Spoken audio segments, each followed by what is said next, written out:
विशाळगड येथे झालेल्या तोडफोड प्रकरणी 500 जणांच्यावर गुन्हा दाखल, 21 जणांना अटक. कोल्हापूर. रविवार दिनांक 14 जुलै रोजी विशाळगड येथे विविध ठिकाणाहून कार्यकर्ते मोठ्या संख्येने विशाळगडाला रवाना झाले होते. त्यावेळी विशाळगडावरील अतिक्रमण हटवण्यासाठी गेलेल्या काही कार्यकर्त्यांनी अनेक ठिकाणी वाहनाची तोडफोड करून एका ठिकाणी घर जाळल्याचा प्रकार घडला होता. त्यातच एका कार्यकर्त्याने पोलीस कर्मचारी यांच्यावर तलवार हल्ला करून जखमी केल्याचा प्रकार घडला होता.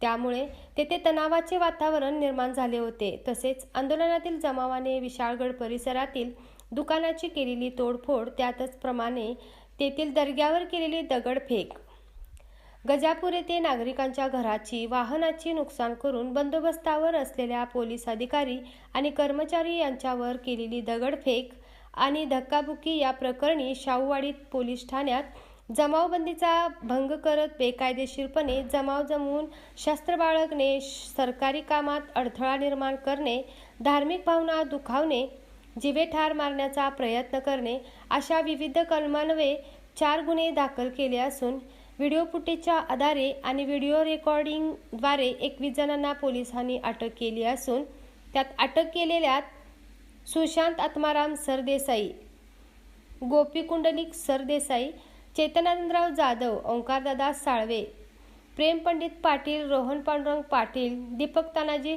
सोळवडे, नितीन बाबूराव वरपे, प्रकाश गणपती मोरबाळे, मधुकर गुरव, सिद्धार्थ दिनकर उल्फे, आदित्य उल्फे, मधुसूदन प्रताप भोई, ओंकार सुनील सिंह राजपूत, ओंकार तुकाराम सौंदळ, योगेश चंद्रकांत भाट, योगेश चांगदेव पाटील, महेश आनंदा पाटील, सचिन विठ्ठल संकपाळ यांचा समावेश आहे.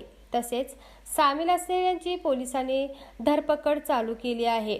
कालच्या घटनेत बंदोबस्तातील असणारे गडहिंग्लज विभागाचे अप्पर पोलीस अधीक्षक निकेश खाटमोडे पाटील यांच्यासह शहर विभागाचे उपविभागीय पोलीस अधिकारी अधिक टीके, शाहूवाडीचे उपविभागीय पोलीस अधिकारी आप्पासो पवार, पोलीस निरीक्षक विजय हेगडे, संजीव कुमार झाडे, सुशांत चव्हाण, सहाय्यक पोलीस निरीक्षक रणजित पाटील, मधुसूर शेख, पोलीस उपनिरीक्षक शेष मोरे, अमित पाटील, पोलीस विठ्ठल बहिरमन, बालाजी पाटील, रोहित मर्दाने आणि जगताप हे जमावाने केलेल्या दगडफेकीत जखमी झाले आहेत. सदर गुन्ह्यात सामील असलेल्या आरोपीची ओळख व्हिडिओ फुटेजच्या माध्यमातून घेण्याचे काम चालू आहे. सदर घटनेच्या अनुषंगाने कोणीही आक्षेपार्थ सोशल मीडियावर पोस्ट प्रसारित केल्यास त्यांच्यावर कायदेशीर कारवाई करण्यात येणार असल्याचे पोलीस प्रशासनाच्या वतीने सांगितले. तसेच विशाळगडासह कोल्हापूर जिल्ह्यात पोलीस बंदोबस्त मोठ्या प्रमाणात तैनात केला असून जिल्ह्यात शांतता आहे. नागरिकांनी कोणत्याही अफवेवर विश्वास ठेवू नये व शांतता राखण्याचे आवाहन पोलीस दलाच्या वतीने करण्यात येत असल्याचे सांगितले. ग्रामदेवता प्रतिनिधी मुरलीधर कांबळे, कोल्हापूर.